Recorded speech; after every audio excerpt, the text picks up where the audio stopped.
Hello दोस्तों, नमस्ते। आप सब कैसे हैं? आई होप कि ठीक होंगे। आपको एक अपनी नीयत को सही रखना, इसके बारे में एक कहानी और स्टोरी सुनाने जा रहे हैं। तो चलिए हम सुनाते हैं। इससे पहले कह दें कि आप अभी तक मेरा चैनल को सब्सक्राइब नहीं किए हैं तो प्लीज़ प्लीज़ प्लीज़ सब्सक्राइब कर दीजिएगा। और ये कहानी एक सेठ और सेठानी की है। देखिए उसके साथ क्या क्या हुआ है। तो हम आपको बताते हैं कि एक गांव में एक सेठ और सेठानी दोनों रहते थे और वो बहुत धन्यवान था। ठीक है, धन्यवान था। तो कहते हैं ना कि धन्यवान अभी हैं, लेकिन कल क्या होगा मेरे साथ ये नहीं कह सकते हैं। ठीक है, तो उसी तरह से उसको धन का कोई भी कमी नहीं था, किसी भी तरह का कोई भी कमी नहीं था। और वो दूसरे को कर्जा वर्जा देते थे। राजा थे, सेठ सेठानी है तो राजा ही होंगे। तो एक दिन ऐसा समय आया, कहते हैं ना, देर राजा से कंगाल बनने में देरी नहीं लगता है। राजा बनने में भले देरी लग जाएगा पर कंगाल बनने में देरी नहीं लगता है। तो उन्होंने उसी तरह से कंगाल बन गए, रंग से बेरंग हो गए। ठीक है, तो उसको ऐसा मतलब कंगाल हो गए कि उसको खाने पीने तक का तरसने लगा। वो दूसरे से मांग मांग के मतलब मांगने कर्जा लेने लगे थे। एक दिन व्यापारी करते थे और बिजनेसमैन थे, बहुत बड़ा बिजनेसमैन थे। तो उसको घाटा लग गया बिजनेसमैन में, धीरे धीरे करके उसी तरह से रंग से बेरंग हो गए। उसके बाद राजा ने, सेठ ने से किसी से मतलब कर्जा ले ले ले ले कर खाने पीने लगे, खाने पीने लगे। कितना दिन उस तरह से खाएंगे पिएंगे। तो उस तरह से फिर भी मांगते थे, खाते थे। बस इसी तरह से करते करते उसको सभी कोई आने लगा मांगने के लिए कि मेरा सेठ जी मेरा पैसा दीजिए, सेठ जी मेरा पैसा दीजिए, आप इतना दिन से मेरा पैसा रखे हैं, सेठ जी मेरा पैसा दीजिए, सेठ जी मेरा पैसा दीजिए। तो दूसरों को पैसा क्या देंगे, वो तो पूरे कंगाल ही हो गए बेचारा, कंगाल ही हो गए। तब वो अपने पत्नी से, सेठानी से बोले, प्रिय चलो कुछ दिन हम अपने ससुराल चलते, यानी कि तुम्हारे मायके चलते हैं। उससे क्या होगा कि वो कुछ पैसे दे देंगे, फैमिली है तो पैसे दे देंगे और कर्जा भी टूट जाएगा मेरा और बचेगा तो हम अपना पेट भी पाल सकते हैं। उसके बाद सोचेंगे काम के बारे में। उसके बाद उसकी पत्नी ने बोला, हाँ सही बात है, फैमिली है मेरा तो ज़रूर मदद करेंगे ही करेंगे, मायके वाले हैं तो मदद करेंगे। लेकिन देखिए क्या होता है। सेठ सेठानी दोनों ससुराल गए, दोनों ससुराल जाने लगे। उस टाइम मोटर गाड़ी कुछ भी नहीं चलता था उस टाइम। तो पैदल चल दिए, दोनों पैदल चल दिए जब, तो रास्ते में पड़ा एक कुआं। तो कुआं पे सेठ सेठानी थक गए, बैठे बैठे। तो सेठ ने अपनी पत्नी का, सेठानी का, प्रिया तुम जाके अपने मायके में हुआ, अगर तुम्हारा स्वागत सही से करेंगे, तुम्हारा भाभी भाई मायके वाले सब कोई सही से करेंगे स्वागत, तब तुम मुझे लेने आना। तो क्योंकि हम आज तक किसी के सामने हाथ नहीं फैलाए। उसकी पत्नी ने बोला ठीक है, बात तो सही है। तो सेठानी ने अपनी पति को वहीं छोड़ दिए कुएं के पास। वो तब तक बैठे रहे और सेठानी अपने मायके गए। तो उसकी भाभी देखी, पहुंची आंगन में, उसकी भाभी देखी, भाई देखे। तो बोले क्या, मतलब दोनों आपस में बात करने लगे, इसके पास तो कुछ भी नहीं है, ये तो दूसरे से मांग के खाने लगी है, क्यों आई है मेरे घर। उसी तरह से करके मतलब आपस में बात करके वो अपने ननद से, यानी कि बहन से, एक बात तक के नहीं पूछी, बैठने तक के नहीं बोली है कि आओ बैठो, एक लोटा पानी होता है ना कि कोई गेस्ट भी आता है तो हम लोग पानी देते हैं, वो पानी तक के नहीं दी। तो सेठानी, भाभी अपने घर चली गई तो सेठानी वापस चली आई।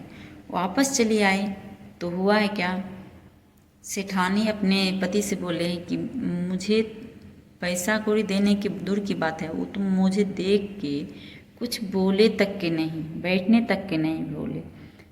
तो फिर सेठ और सेठानी वापस दुखी होकर चले गए। जो देखा होगा जीवन में देखा जाएगा, किसी ना किसी तरह से पेट पालेंगे। तो निराश होकर दोनों सेठ सेठानी चल दिए अपने घर की ओर। जब घर की ओर चल दिए तो उसको रास्ते में सेठानी को रास्ते में बहुत तेज पेट में दर्द उठा। आपको बता दें उसको दर्द क्यों उठा, क्योंकि वो महिला गर्भवती थी।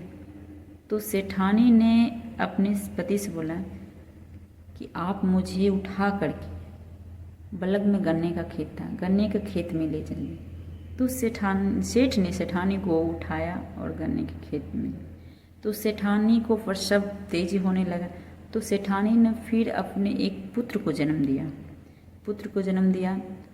तो सेठ ने बताया कि आपने एक पुत्र को जन्म दिया। तो सेठानी ने बोला कि आप ना उसको पोंछ के मुझे गोदी में दीजिए, मेरे पास दीजिए। तो सेठ ने अपने पुत्र को उठा के सेठानी के पास दिया। फिर सेठानी बोला वो साड़ा पला जो रहता है उसको मतलब पोंछ के आप जाके गड्ढा खान के उसी खेत में गाड़ दीजिए। तो उसी टाइम उसने जैसे सेठानी बोली है वो जाके किए हैं। उसके बाद जैसे ही गड्ढा खोदे वैसे ही एक सोना का घड़ा मिला। सेठ सोना घड़ा पा के बहुत ही ज़्यादा खुश हो गए थे।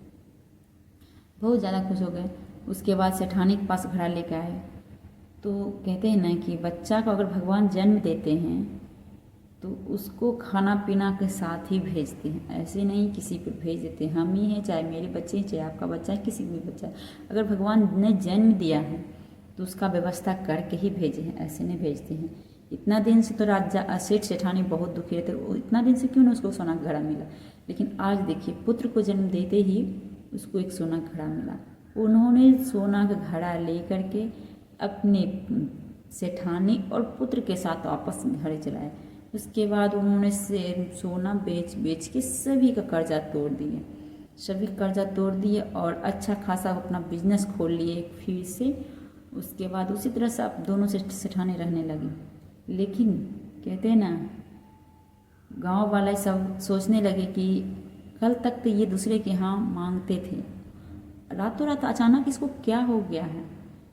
ये सब प्रसव वाला कहानी या मैके वाला कहानी ये सब रात में ही हुआ था, इसलिए दुनिया वाला नहीं जान पाए कि ये रात में कहाँ गई थी।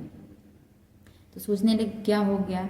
उसके बाद जब वो खुश रहने लगे तो गांव समाज या अपना फैमिली, मान लीजिए फैमिली भी, अगर आप खुश रहिएगा ना तो उसको अच्छा नहीं लगेगा, बिल्कुल नहीं अच्छा लगेगा। उसको अपना दुख से भी ज़्यादा दूसरे को सुखी दिखने लगता है कि अरे बाबा वो सुख है, इतना अच्छा से खा पी रहे हैं। तो उसी तरह से जलने लगे। फिर पड़ोस के एक महिला आई, ठीक है, उसके पति जमींदार थे।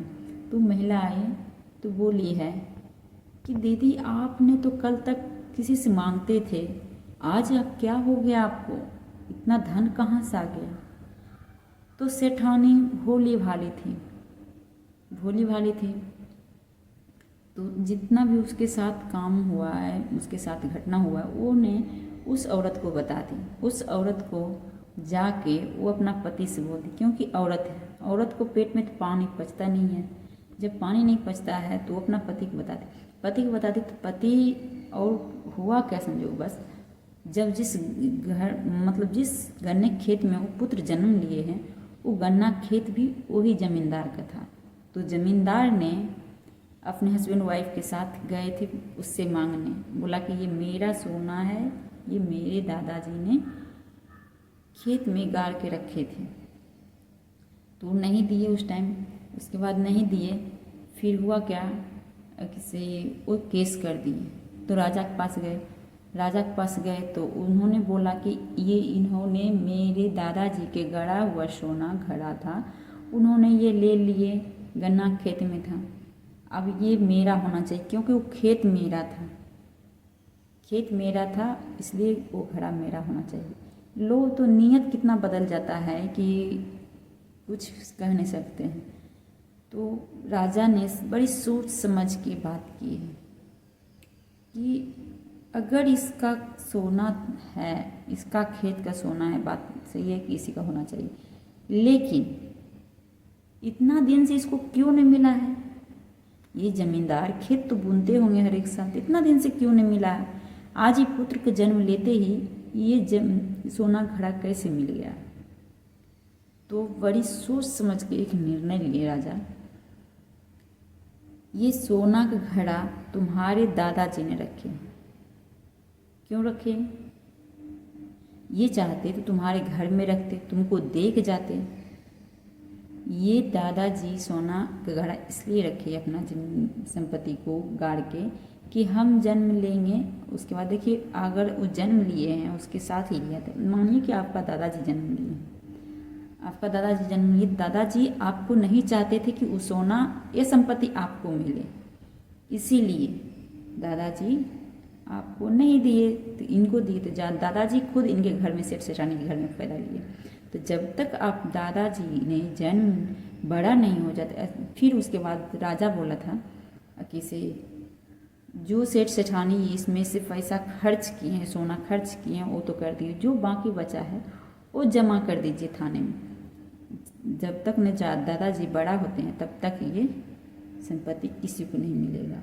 और देखिए वो जमींदार जो थे उसको क्या बोले कि तुम जब तक न तुम्हारे दादाजी जब बड़ा हो जाते तब तक तुम 5 रुपया महीना दोगे हर महीना। बड़ा होने के बाद दादाजी खुद फैसला करेंगे ये संपत्ति किसको दे या किसको ना दे, खुद का रखें। तो उस जमींदार ने सोचने लगे ये क्या, हमने तो अपने लोभ में इतना नियत मेरा गिर गया कि सोना घड़ा मिला तो मैंने मांगने गया, तभी तो आज हमको इतना मतलब उल्टा पड़ गया। तो कहते हैं ना नीयत को साफ रखना चाहिए। अगर उसकी किस्मत से मिला है तो उसी का हुआ, आपका नहीं। इससे क्या सीख मिलता है आप बताइए। तो आपको मेरा स्टोरी कैसा लगा, मेरा कहानी कैसा लगा, कमेंट में प्लीज़ ज़रूर बताइए। और इसी तरह से नई नई कहानी लेकर आएंगे।